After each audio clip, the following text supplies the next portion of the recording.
organización. Tiene que ver con cómo tomar decisiones estratégicas sobre los diversos programas que maneja la organización.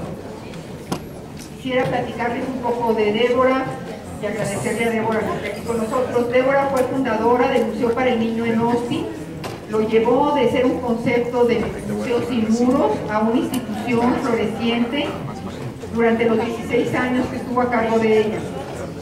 Es directora, fundadora de Green Light for Non-Profit Success, un centro de consultoría y capacitación para organizaciones sin fines de lucro radicada en Texas.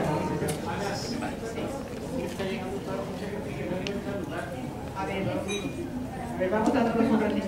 Sí, sabes que habían cerrado la puerta, pero...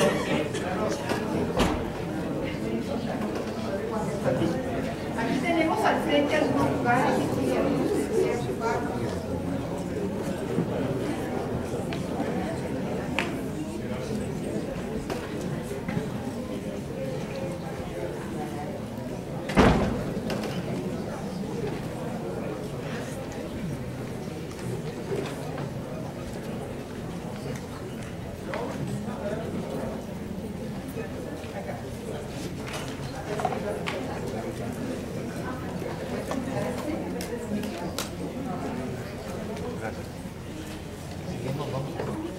Ahora sí somos todos los que estamos. ¿Sí?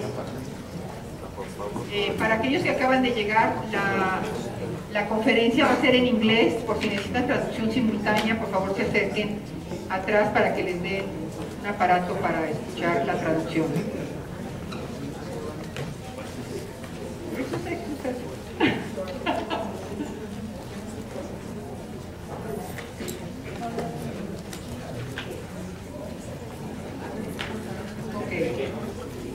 Les decía que agradecemos a Débora que esté aquí con nosotros. Ella tiene una amplia experiencia como fundadora y directora de un museo de niños que estuvo trabajando en él como 16 años. Es también directora y fundadora de Green Lights for Non-Profit Success. Es un centro de consultoría y capacitación para organizaciones sin fines de lucro en Texas. Débora tiene una amplia experiencia en su práctica de consultoría internacional. Principalmente ha estado con organizaciones en la República Checa y ha estado proporcionando capacitación también para un museo en Rusia. Este museo es parte del Fondo de Cultura para la Cultura y las Artes de Rusia. Su asesoría se especializa en temas de gobernabilidad, planificación estratégica, planes de acción cultural. Bienvenida, Deborah. Thank you for being here with us.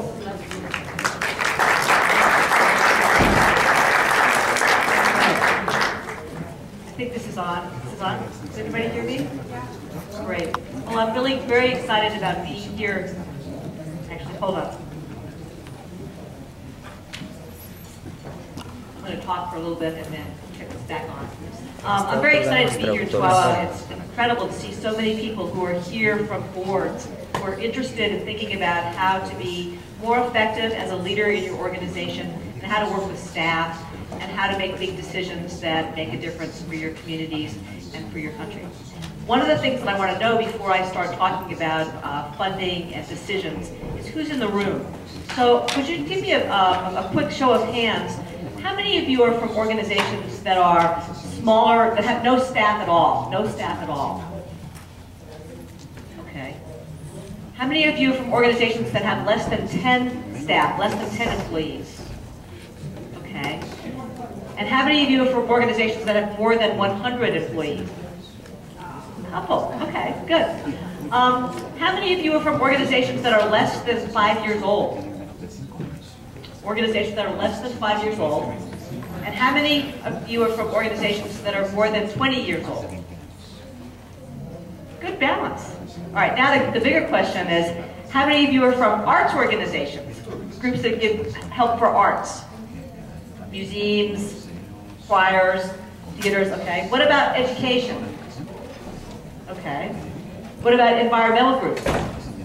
Groups that are helping with environmental issues? Not many here today, okay, some. And how about for human services? Human services, disability services, Okay, and how about for civil rights, social justice?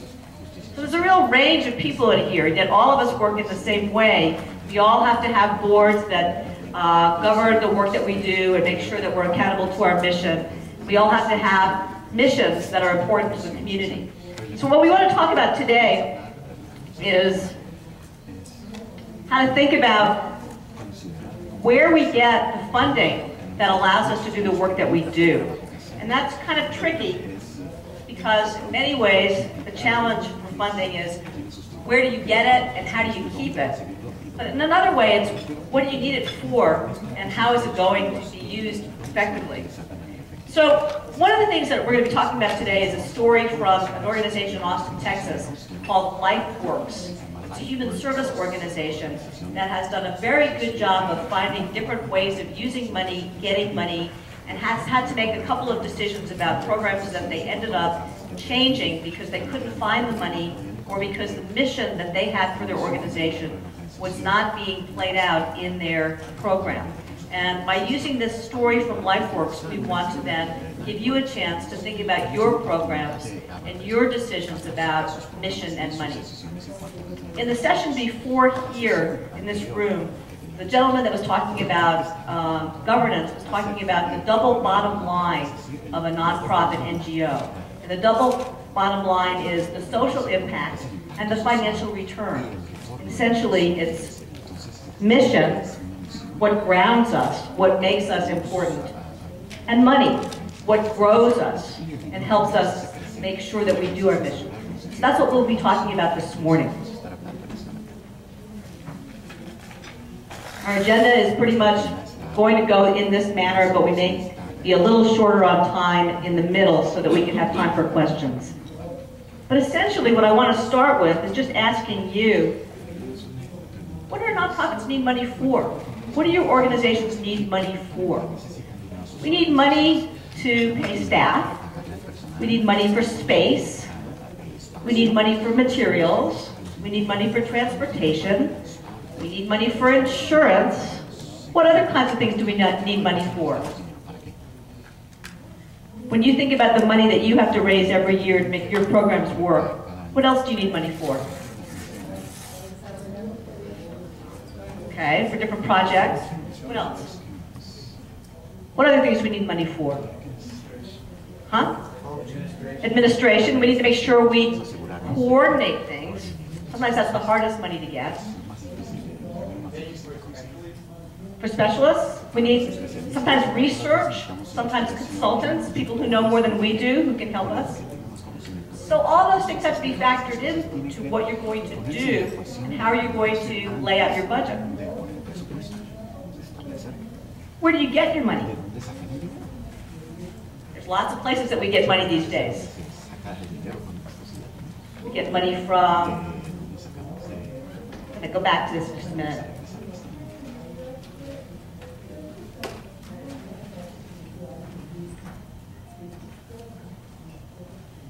I have to learn how to use all these different things. Hold on a second. So we get money from contributed income and earned income.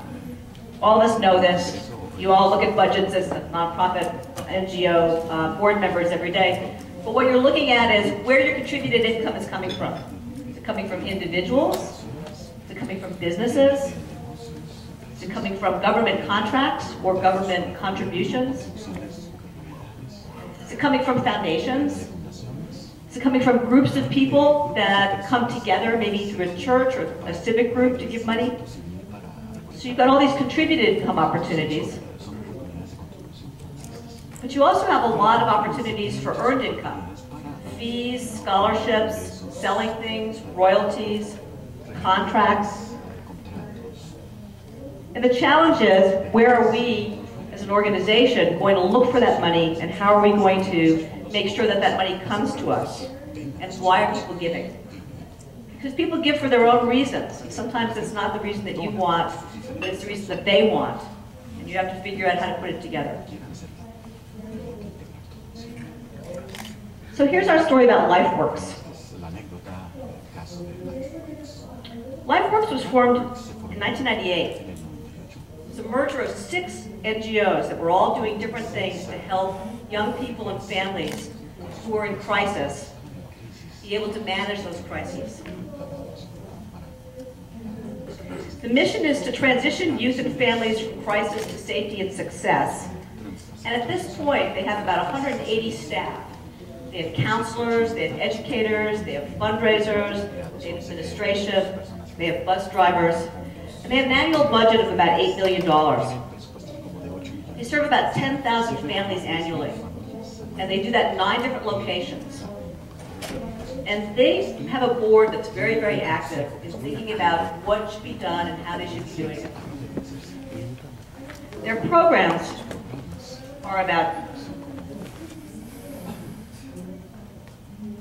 I'll tell you about their programs. Sorry. Programs are about shelter. They give places to live for a lot of the young people that are homeless, that are just on the streets. They provide temporary shelter and long-term shelter. They also provide safety, so they will help foster youth transition out of foster care. They will provide substance abuse programming and counseling, violence prevention. They do a lot for pregnant teens to help them get ready for having babies, being able to take care of their babies. And they provide a lot of support, general counseling and a kids exchange program where they were able to allow people who had divorce situations that were hostile get together and be with their kids in a place that was safe, that was supervised.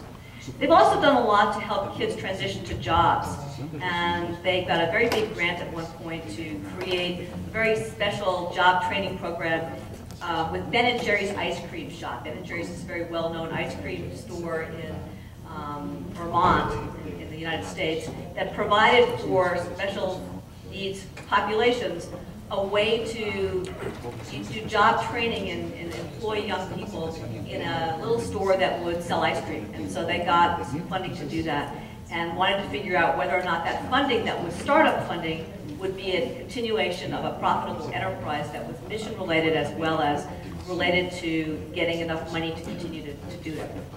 So what they did as they moved forward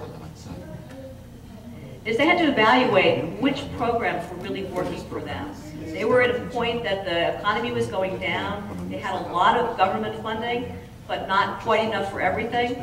They had a lot of individual funding, but not quite enough for everything. So they had to start thinking about what was it that they would need to do to be more strategic and thinking for the future.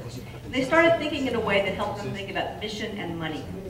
So as I said, mission is what grounds you, and money is what grows you. And if you start thinking about making strategic decisions about what you're doing, you can start plotting your programs in 4 quadrants. You've got high money and high mission. I'm sorry, high money and low mission here.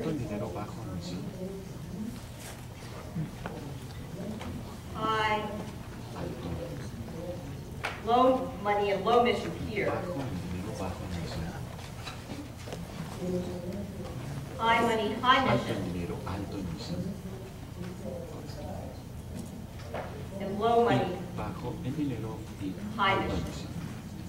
So when you think about your programs, you want to start thinking about where do your programs lie in terms of those 4 quadrants.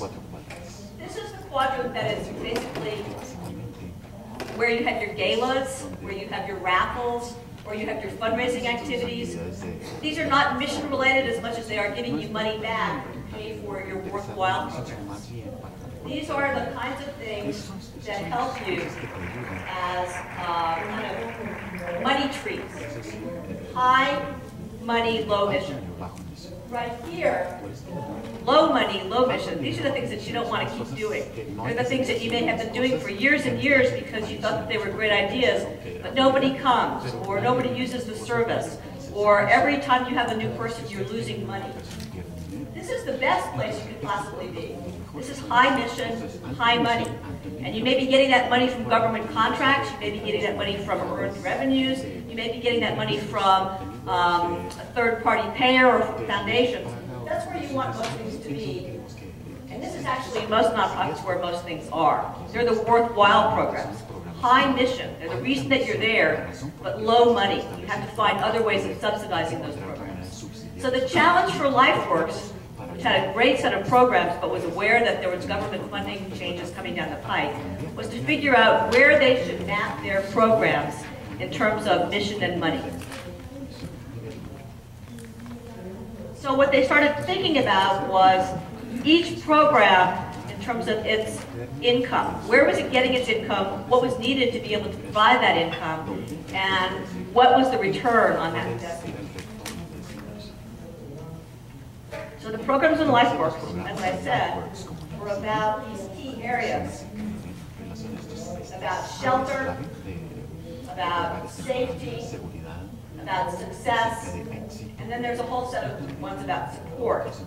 And when you go into looking at their numbers, which is a hard exercise, but an important exercise, you started realizing how much things cost, and where the money was coming from, and where the gap was. So anything that had a gap here was going to be low money, and anything that had some pluses was going to be higher. The challenge for the board was, let's look at this and find out, can we get more money for the programs that are high mission but don't have money, or should we drop some programs? And what they did, that was important to hear about, was they started talking about criteria. And as they started looking about those programs, they realized they needed to do more to get more government contracts in the future. They didn't want to give up on that. So they put a lot of time into thinking about how to position themselves for housing money and education money and some of the money that was coming from some changes that were going on to try to deal with the economic challenges. But they also started thinking about some operation dollars that would be important for them to get more of the high money, low mission activities going. And so as they moved forward, they began to think out loud as a board about the challenges ahead, and they ended up saying, we're going to stop at Ben & Jerry's ice cream shop. Even though there was a lot of good money in the beginning, and the kids that were working there were excited about the work, the turnover there was pretty high. Kids could get the same kind of job training if they went over to the McDonald's that didn't cost Lifeworks anything. And the store was not making as much money as the ice cream store down the street because the kids were giving a lot more food away, and they could not police that in a way that was making sense. So despite the fact that they had an incredible amount of public support and really excited donors who wanted to see this successful, they realized that it was really low mission and definitely low money. So they had to drop it. They thought about, could they move it this way to make it higher mission? Could they really help more of their kids in a way that was different and significant, in a way that was different than the McDonald's or another store? And felt like, no, they couldn't. So instead of doing that, after they closed the Ben & Jerry's store, they started doing a lot more job counseling for their young people so that other places would be helping them in training. So they ended up creating a different kind of spin-off program. Rather than they run the program of job training, they had counselors that placed people in other job training. And that's the key to thinking about mission and money decisions. And that's the challenge for a board. The board members are asking the hard questions. These are the kinds of questions that a board should be asking to help understand where a program is in terms of mission and money. And ultimately, it's going back to the staff to find out what they can do to change. So what you want to do, if you see something that's here, the challenge that I'm going to ask you to talk about in a few minutes on your own as a small group, is to map your own programs in terms of mission and money. But the challenge that you then have is looking at what's here. What's in the detrimental spot? What's low mission, low money? And how can you change that? Can you make more money?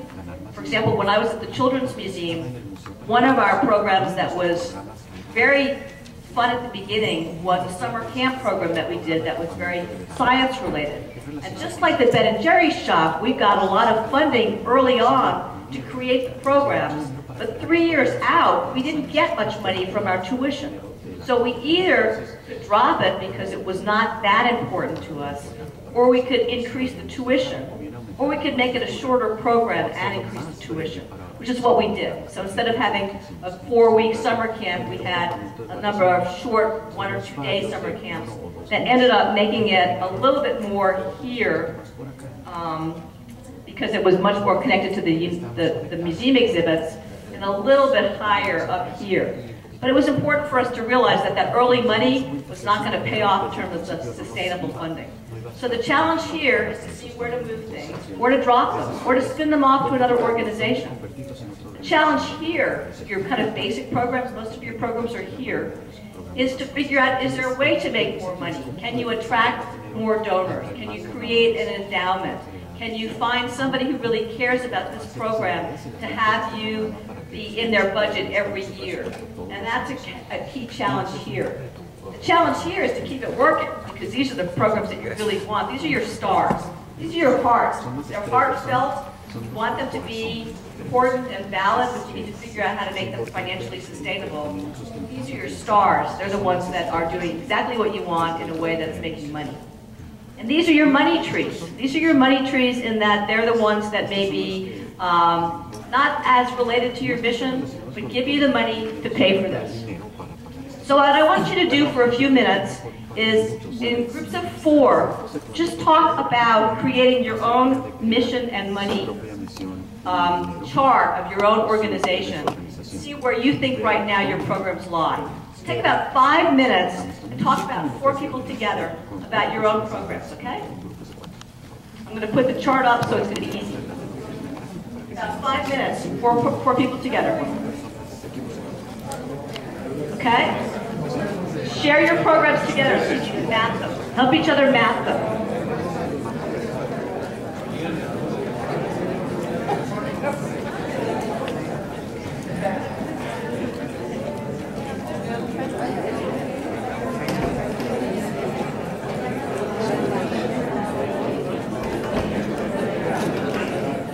If it's easier for you, turn around and talk to the group behind you. Either way, that you can work and talk 4 people together to talk.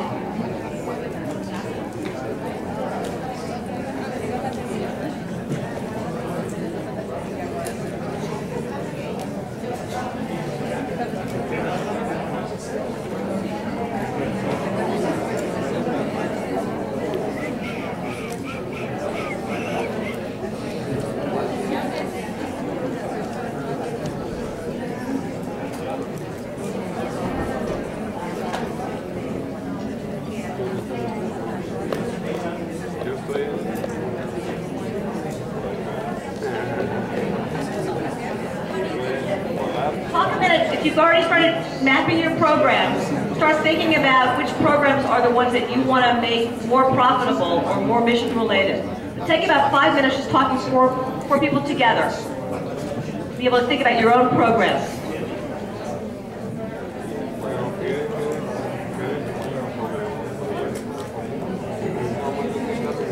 Does that make sense? Are you getting it? So which one did you make a map?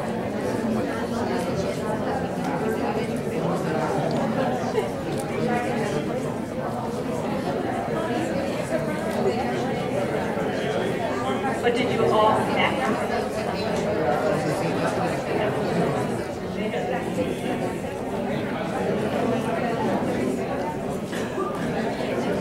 So you should be trying to, if you're looking at someone else's organization, sometimes it's easier to help them. So if you're with a different organization, help them think about which ones are valuable, which ones are profitable.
about 1 more minute and finish up your conversation.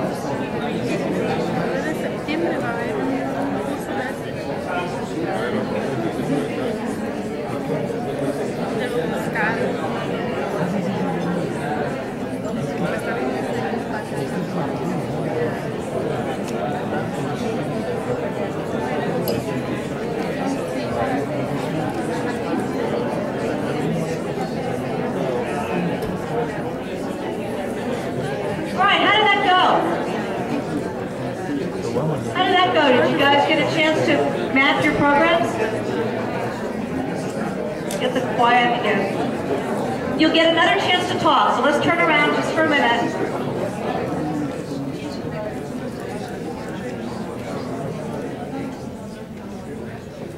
Just a minute.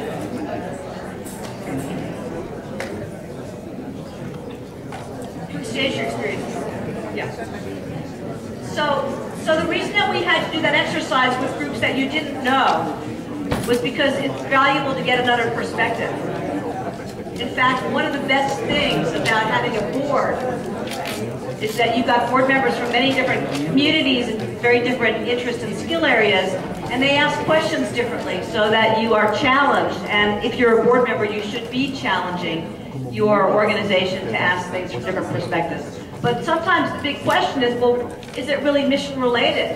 I have an educational organization. I take kids out on field trips. I think the field trips motivate them to learn more, but my colleague says, no, field trips are a waste of time. We don't think that's mission related. So what do I do? If I want to be able to demonstrate that that field trip is valuable, I'm going to have to be able to demonstrate that there's some correlation between the field trip and a student's achievement. So being able to think about mission and what's high mission means having to think about finding out what are your indicators of meeting that mission. And that can be very challenging. A piece of a board leadership activity is to ask those questions in a challenging way, but be supportive and encouraging and flexible and open to hearing the answers. Because the answers are sometimes not numbers. Sometimes those answers are stories. Sometimes those answers have to do with hearing the human voice behind an activity.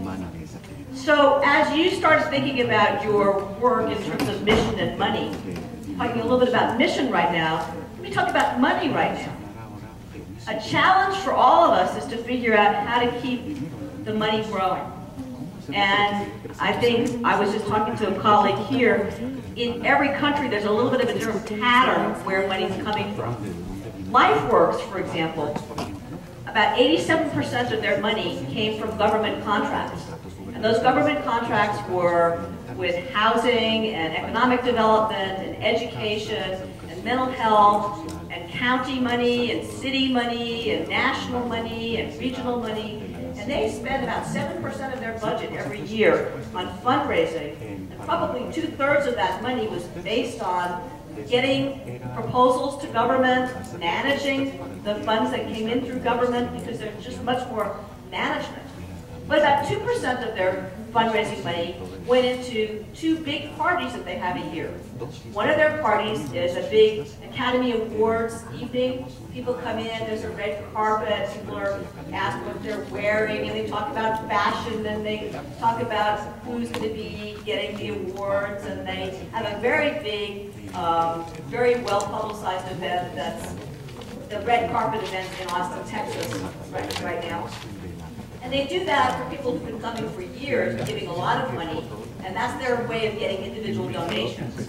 They also started realizing about 5 years ago that they needed to find some event that was going to attract younger people, and the people that may be not quite able to give a lot of money, but in 5 or 10 years they may be able to give a lot of money. People who like parties, people who like hanging out with each other, people who like drinking martinis, setting. So they created a party called the White Party. Everybody has to wear white clothes. They're all under about 35. They've been doing it now for 4 or 5 years. They raise about $150,000 that way. But what they say about that is, in some ways, they are building the philanthropists of the future. So the other event raises a lot more. Both of them raise quite a bit more than any event that I was doing at the time.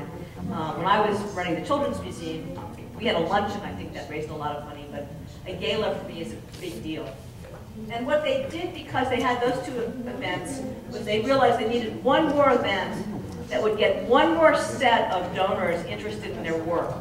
So their interest is about housing for young people, temporary shelter, getting people in transitional housing. They created a home improvement game where they get 10 builders and designer teams to come together and rehab a space that can be then given to one of the families that's in need. And that home improvement challenge is reaching a different kind of audience that wouldn't go to a fancy white party and get all dressed up with fancy heels, but would go care about their neighbors in a way that takes advantage of good energy and some television show ideas. So what they're doing in terms of their high impact money is they're making sure that anybody who does any of these three things knows why they're doing it, knows where that money is coming from. They've got the word Lifeworks in front of every single one of those things. Lifeworks White Party, Lifeworks Academy Award, Lifeworks Home Improvement Challenge, so that they don't get lost as just a good party. So they're doing a little bit of mission, but mostly what they're doing is money there. They took away the Ben & Jerry's. They took away one other, the Kids Exchange program, because although that program was serving about 120 families a year, it wasn't providing any income. They were just doing it out of the goodness of their heart. So they spun that program off to another organization that had a place to do that, that was consistent with some child care mission relation activities. Then there was some more money there. They spent more of their time on the things that got a lot of government money, and they continue to do the counseling and the programming in this area in a way that attracted a lot of individual and business donors and foundation donors. So as you think about where your money is coming from, what kinds of things came up in your small conversations about your mission and your money mix? Can I get a couple of people to tell me some stories, tell the group some stories about what observations came up as you were talking? You could do it in Spanish or English. But use the microphone, please. Use the microphone. Raise your hand if you've got an observation to share. I think you have an observation to share.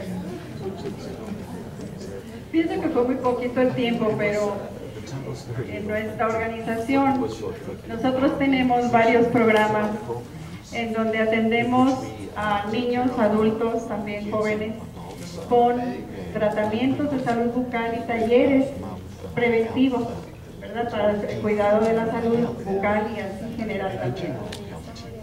Nosotros tenemos el programa Escolares Libres de Caries que apenas este año iniciamos, con recursos de apoyo de la FECHAC y de municipio, su mayor parte de la FECHAC. Estamos atendiendo 2 planteles de niños, primaria y jardín de niños.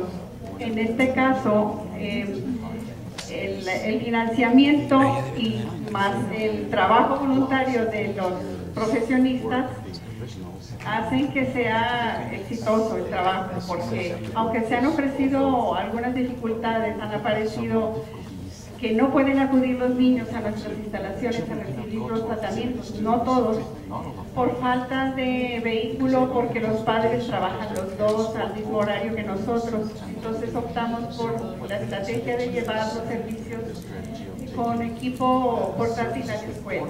Eso ha incrementado el gasto, ¿sí? que nosotros habíamos presupuestado para este proyecto, pero la misión sí se da, el cumplimiento de nuestra misión se da. Otro programa que tenemos es en atención a grupos vulnerables que atienden otras organizaciones civiles. Ese lo hacemos con también el trabajo voluntario de los profesionistas y apoyo de recursos de la Ceresol. Llevamos 7 años desarrollándolo y ha sido muy exitoso, ¿sí? Y bueno, también el financiamiento y la misión son bastante beneficiosos. La población abierta, nosotros también financiamos tratamientos de población abierta y ese financiamiento se da a través de otro programa que tenemos de venta de servicios a personas con capacidad de pago, ¿sí? Pues nuestros servicios son a nivel de consulta privada y Y lo mismo igual se da a aquellos que no tienen el recurso que a aquellos que lo tienen, con la misma calidad. La gente que puede pagar nos financia, nos ayuda a financiar a aquellos otros que vienen directos, no dentro de un programa, a poderles otorgar esos servicios en forma integral. So what you've explained are two things that are important to think about. One is that there are a lot of people, foundations, faith job groups like that are interested in startup funding, and that funding is really important, but every time you as a board decide that you're going to go into one more avenue of business, you have to be able to figure out where the sustaining funding will come from later. So sometimes it's trap. It's important. You want to take risks. It's good to have partners that will take risks with you. But it's very important these days to have a business plan that says where the money is going to come from later. Your other example of getting money that was earned income to pay for subsidized programs that were for people in need is a very common and very smart way to go. That allows you to basically find a steady source of income, and you still are doing quality services for your paying clients and your non-paying clients. Do a lot of you have that kind of model where you have some earned income activities paying for subsidizing activities for people that are not? Raise your hand if you're doing that. So a few of you. When you start doing that, it's really important to make sure that there's not a double standard, that the standards are high. So that was an observation about kind of where things were. Can I get one more observation about a set of programs that you all were mapping over here?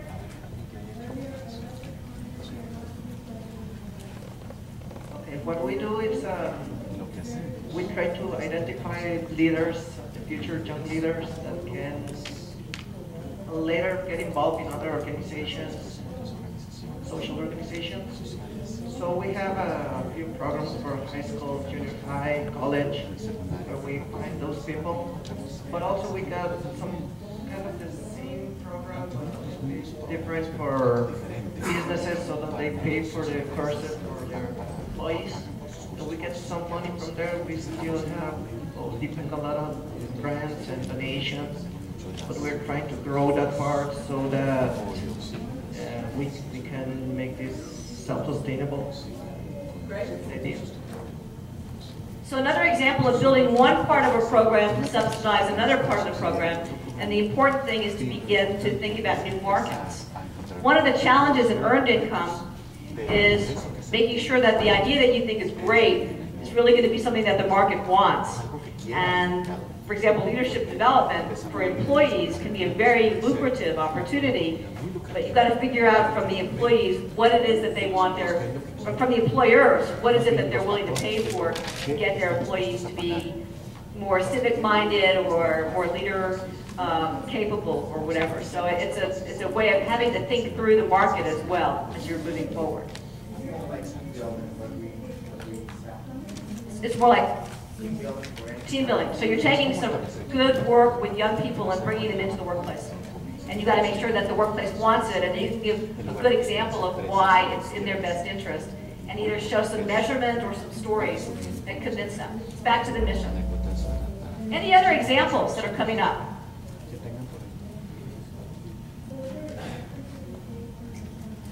Pues, por chance, estamos aquí tres organizaciones dedicadas a servicios a comunidades indígenas. En Sierra CDI, el Centro de Acopio y Tierra Nativa AC. Aunque tenemos diferentes servicios, yo creo que la mayoría de nuestros programas están en parte de valioso y que alta misión y bajo ingresos. Pero bajo ingresos, That's what we're about. That's what we're interested in. sí, bajo ingresos no necesariamente, ¿no? Algunos programas tienen puentes, ¿no? Para, por ejemplo, programas de cosecha de agua, ¿no? Aumentaron mucho. Sin embargo, los ingresos que tienen no cubren los gastos operativos y administrativos. Y es un gran problema y creo que en parte es la falta de diversidad de fuentes de financiamiento para los programas y los límites que hay en filantropía privada en esta cultura. No, I got it. You bring up a very good point about sometimes the funding that you get for a program doesn't cover the administrative expenses and the management expenses. I don't know if it happens in Mexico, but it happens in the United States. A lot of foundations don't want to pay for salaries. I don't know why they do that. I mean, the only way that you can make a program work is to have people manage the program and coordinate it and make sure that the quality is high. And for foundations and corporations to say, we'll just pay for your direct expenses, like your transportation or your water or whatever, it seems a little odd, but it happens a lot.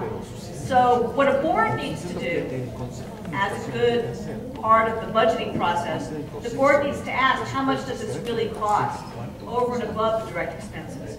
Are you tracking the amount of staff time that's required to make this program successful? Are you able to find some other unrestricted sources of money that will allow you to fund that piece of the work if you're really going to go after foundation dollars? Government is pretty good about paying for staff. Foundations tend to be, at least in the U.S., very reluctant to do that. It's as if we are all run by volunteers. And although we use a lot of volunteers, you still need somebody to be making sure the trains run on time and go in the right direction. So thank you for that example. Let's take one more example, one more observation.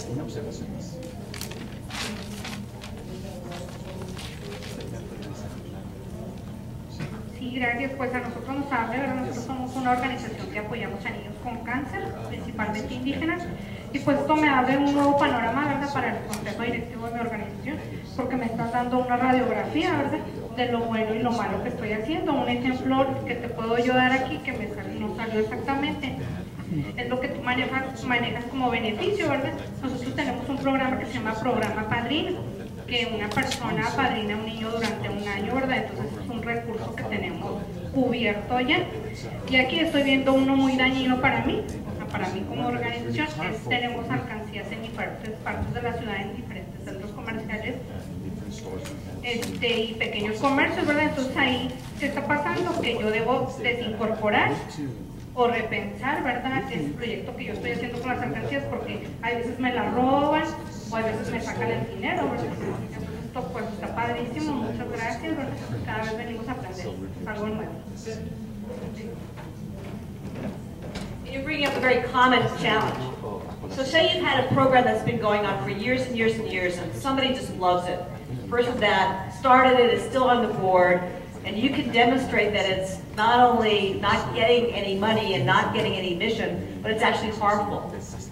It takes a lot of courage to say that. You've got to say it in a way that's thoughtful and caring, and you have to find a way to make the people that are on the board be willing to spin that off. So it's one more challenge of board-staff relationships that has to be factored in. I want to go back to this, just briefly to remind you about some of the ways you can think about moving your programs around. There are a lot of subtleties to it, but ultimately, if every time you're doing your budget for your organization, you can think about mission and money impact, you're going to feel a lot more confident the next year when you're going out for money, when you're thinking about where to put your money, when you're thinking about improving that budget.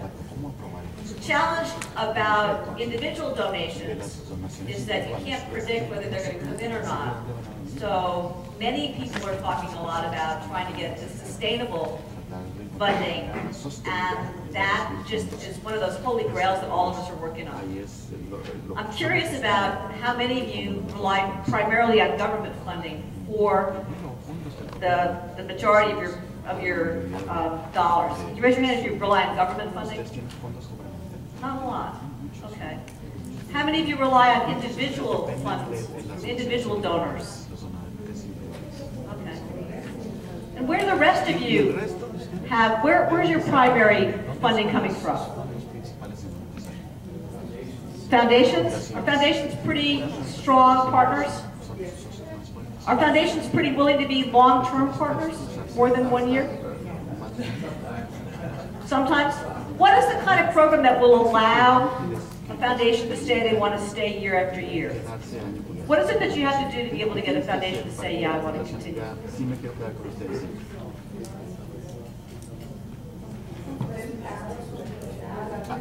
It's what?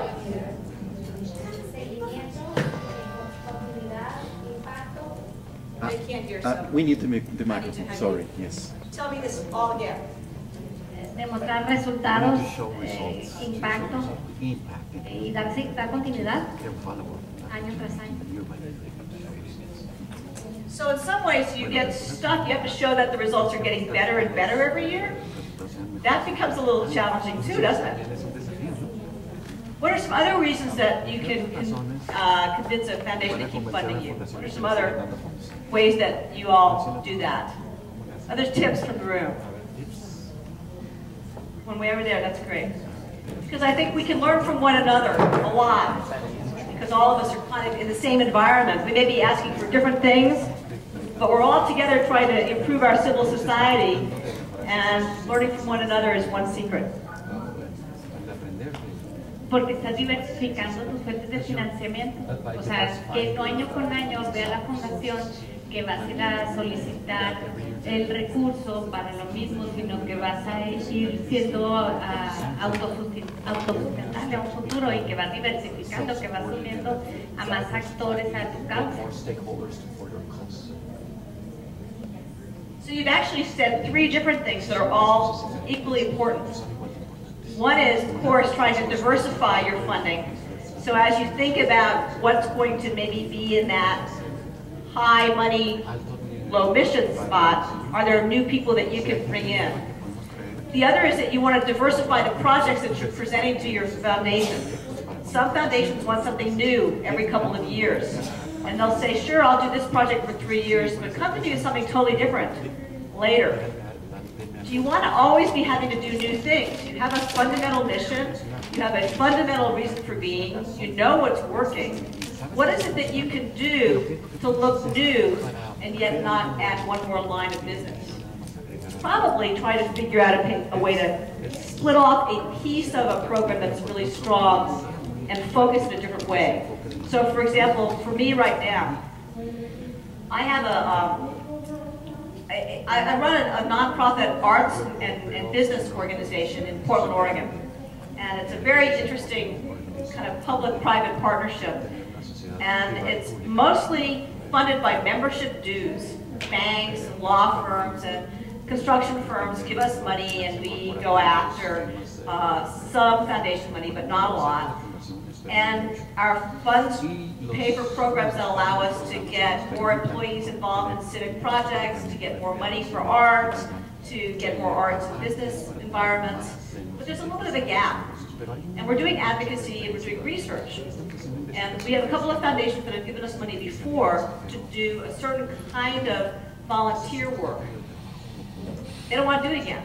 However, in Portland, there's a big issue right now about getting people from diverse cultures more active in leadership positions in our community.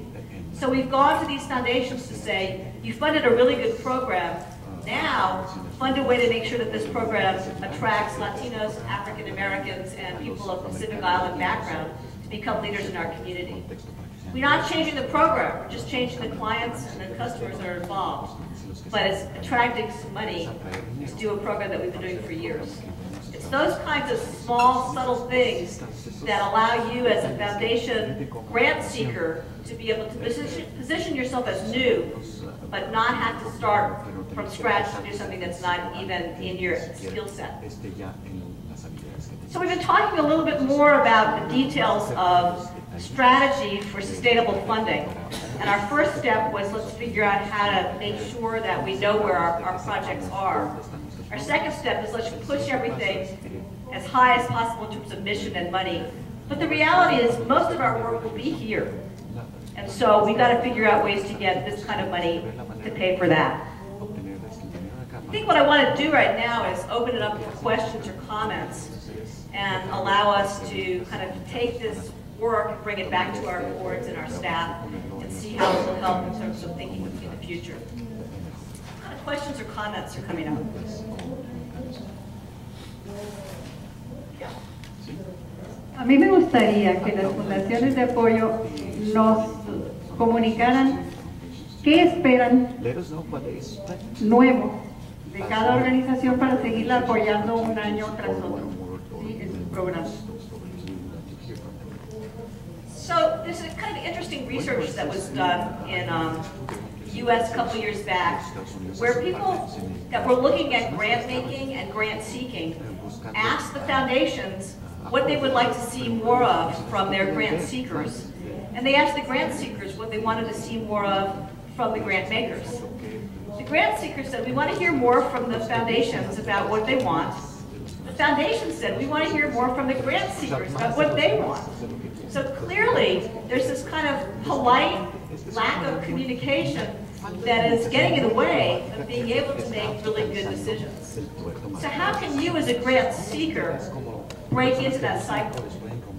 Well, you can ask for meetings, you can ask for an informational conversation, you can read their annual reports, you can offer some research, you can invite them to events.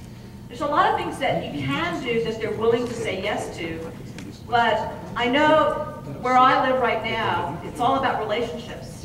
So one valuable opportunity is to see if you can recruit onto your board people who know members of that board and start building those personal relationships so that you can get those inside stories.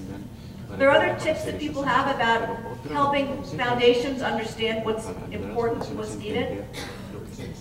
Other tips that people have? Is there one over there? Well, if you find the tips, share them with everybody so that we can all do a better job of getting our foundations more responsive. Yeah. Bueno, a mí se me hace muy importante hacer visible el impacto.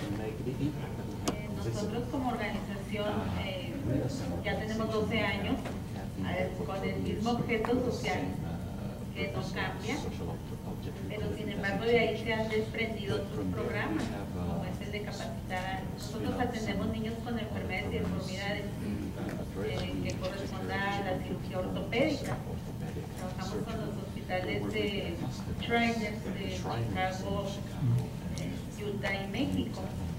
Entonces lo que hemos estado haciendo es trabajar con el mismo programa, estarlos canalizando a los hospitales, a los niños, pero estamos metiendo programas de capacitación más allá de que no nos corresponde como asociación, pero lo hemos estado haciendo para beneficio de los niños y de la comunidad en la que estamos.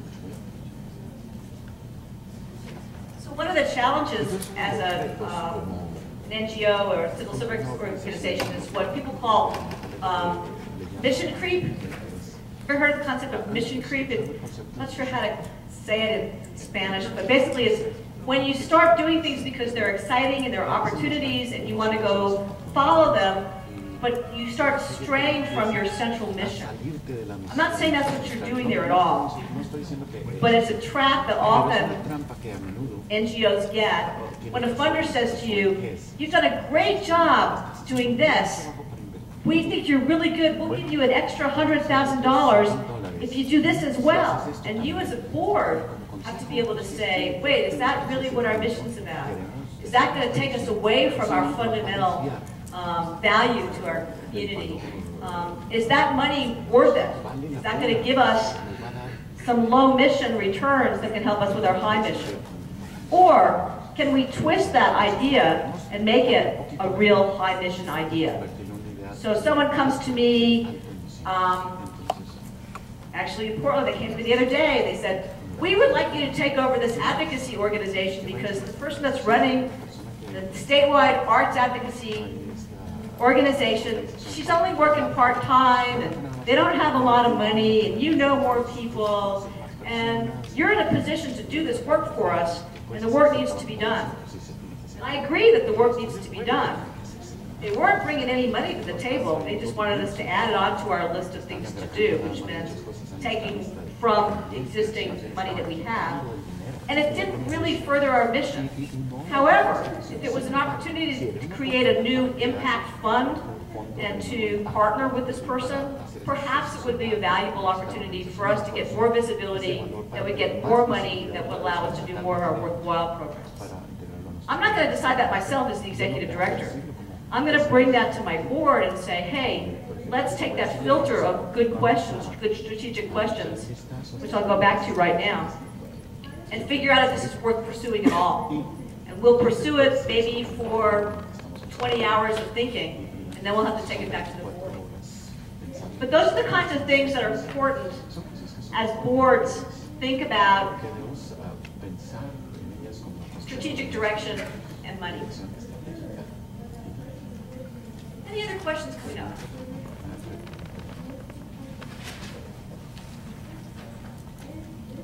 So let me tell you a story about how we did the mission money at the organization in Portland. We went ahead and checked all the dollars that were coming in, all the member interests that were coming in. We did a poll of our members, we did a poll of our market, and we determined that there were 3 sets of programs that we were going to drop. And then we had to convince the people that love those programs that it was okay to drop them. And that's going on right now. So we'll find out in January whether or not that's going to result in fewer members or fewer dollars. But it was an interesting exercise. The whole board got involved. And it helped the board come up with some new ideas about how to meet our mission. So let me just end with a little bit of conversation about how you can use strategic questions like this to help you think about your future. One of the challenges is, as you think 5 years down the road, a board needs to think a little bit higher than the staff. Kind of look above, look down and say, hey, I see this going on. And a couple of years or months ahead, or steps ahead, say this is what's going to happen next. How do you do that as a board? Do you have an annual meeting where you bring in experts that allow you to hear what we think is going to happen in the future? Do you do market research? What is it that you do? What we do in Portland right now is every 3 years we do a market analysis, and we do a set of focus groups with our members, and we posit a couple of scenarios. If our community is going to go this way, these are the kinds of things that we can do to help further the arts. If our community is going to go this way, if there's going to be a new mayor with less interest in the arts, here's what we're going to have to do. What are the kinds of things that you all do to be thinking ahead? Can I get a couple of stories? How many of you have an annual retreat where you sit down and talk about these things? Raise your hand if your organization has an annual retreat. Raise your hand high. Not a lot, not a lot. So how else, the people that don't have annual retreats, how do you think about budgeting as a board? Can I get some examples?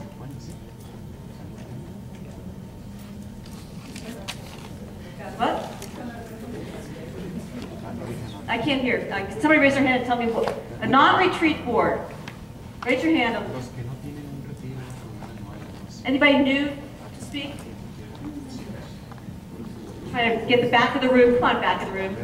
Somebody who doesn't have a retreat model. How do you think about budgeting and programming? I'm going to call on someone if someone doesn't raise their hand really soon. Uh-oh. Great, thank you, our hero. Tell us about your budgeting process. El proceso es muy sencillo. El presidente de la organización y el director general se juntan, analizan los resultados del año que está funcionando y empiezan a ver qué cuestiones tienen que seguir haciendo y con qué costos, con qué incrementos, o si hay nuevos programas, involucrarlos, meterlos, y posteriormente se presenta al Consejo para aprobación el presupuesto. That's a great process. It's a consistent process. It's strategic. It builds on history. It brings other people's perspective in, and it's very orderly, and it's got a lot of flexibility into it to allow you to be moving in new directions if you need to. That's great. So you might not need a whole retreat. You might be able to delegate a couple of people to take the lead. Other examples of the budget process that you have, groups that don't have retreats? I know this side hasn't talked much either, so. Who's got a story? You got a story. You can do it. You can do it. You can do it. Comentábamos aquí entre nosotros que muchas de las organizaciones de la sociedad civil nos basamos fundamentalmente en el trabajo del director, que el patronato tiene una participación muy superficial y quizá en ocasiones se preocupa por la recaudación de los recursos. Pero luego tenemos otro problema, como, y a la mejor voy a hablar por las que yo participo, no se aplica para todos, para que no se vaya a ofender nadie, pero yo creo que no tenemos bien definida nuestra misión y cuando la tenemos no la sabemos vender correctamente. O sea, no podemos ir a los donantes a explicarles exactamente qué estamos haciendo. Y luego omitimos mandar un informe de lo que hemos hecho y hemos logrado para que nuestros donantes sean repetitivos. Entonces, tenemos problemas financieros, de misión y de operación. Well, I think everybody has those kinds of problems, but you said them very clearly. And I think what you said is something that's really important for us to talk about. It's not enough to know exactly why what you're doing matters and how you can fund it. You have to be able to sell it to people who are listening for what they want to hear, not necessarily for what you want to tell them, right? So the challenge is to try to figure out what do they want to hear that connects with what you're trying to do. And it means telling your story in some different ways and telling it 7 or 8 times a year to the people that you want to have get involved. And that takes that extra management and fundraising and administrative staff that are not necessarily directly doing the program. So how do we do this? Part of it is asking, part of it is talking to a lot of people, part of it is using your board to reach out to different groups, part of it is having a very short speech that talks about different aspects of your program that appeal to people who want to know about 5 things. And the research has said that the kinds of things that people want to know before they give, different people want to know different things. They want to know how it connects to their own heart. You know, what is it that makes it important to me? If I've had a family member with cancer, I'm going to probably be more likely to give to a cancer issue than to a diabetes issue. But if I've had a family member with a health issue, I might give to a diabetes issue if it's framed as a health issue. So part of it's the heart, part of it's the brain, part of it's being able to demonstrate that we're doing it really well with very few resources, incredibly high management and high standards. So some people say yes because they think it's a good project that's well managed. Some people say yes because they think it's a really important thing that touches their heart. Some people say yes because their friends are saying yes. So for those kinds of people, you have to figure out how to use testimonials from prestigious friends of theirs. Some people say yes because they want to go to the party. So it's not like you have to be a pretzel, but you do have to find a way to listen to what they want to be hearing and to find how your activity fits with them.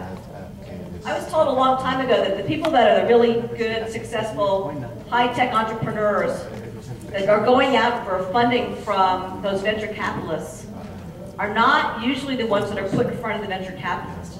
Because those entrepreneurs just talk geek. They don't talk about why the venture capitalists should do it. They talk about why it's a great project. You have to get the right person to talk about why the venture capitalists should do it, should give them funding. You have to be able to listen to what they want before you tell your story. But you have to keep telling your story.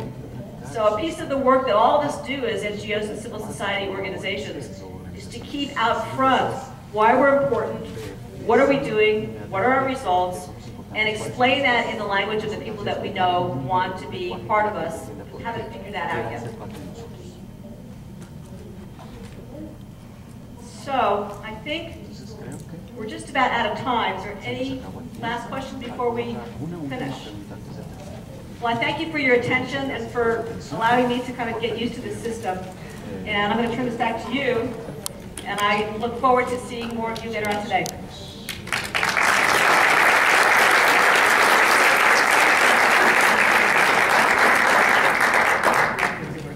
Solamente compartir con ustedes cómo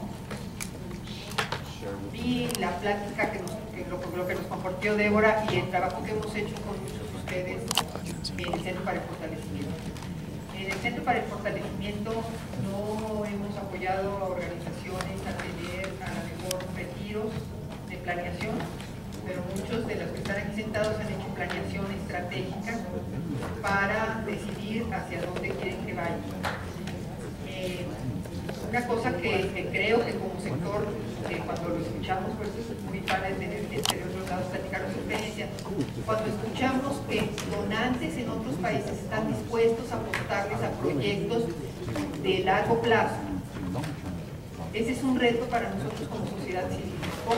¿Cómo llegamos con el donante y somos suficientemente empáticos y nos conocemos suficiente como para asociarnos en un proyecto en el largo plazo y no estarnos tronando los dedos de si estamos demostrando con datos, porque muchas veces en un solo año es a veces difícil demostrar el impacto que su dinero tiene en nuestra organización. Por otro lado, me parece bien interesante que ahorita, bueno, estamos en agosto, vamos todos a empezar posiblemente con nuestra planeación estratégica y con nuestro presupuesto. Esta herramienta que nos has dado, Deborah, porque nos permite ver nuestra manera de financiar nuestros proyectos a la luz de eso y poder ser más creativos y más finos, más eficientes en el tipo de programa de procuración de fondos. Y algo que has dicho muy interesante y que el siguiente tercer sector que tenemos en México tiene mucha resonancia, es esa gran tentación que tenemos las organizaciones de responder a los recursos que ofrecen los donantes para cosas específicas que nos sacan de nuestra misión. Que al final del día, si desgastas tu misión, pues ya no tienes nada que vender, pues, ¿verdad? Porque hago esto y hago esto, no tengo realmente impacto. Entonces, quiero agradecerte, Deborah, porque creo que esto que nos has planteado nos ayuda a fortalecer y a incrementar todas las preguntas que tenemos que hacernos para ir a profundidad y tener el impacto que queremos. Te agradezco muchísimo.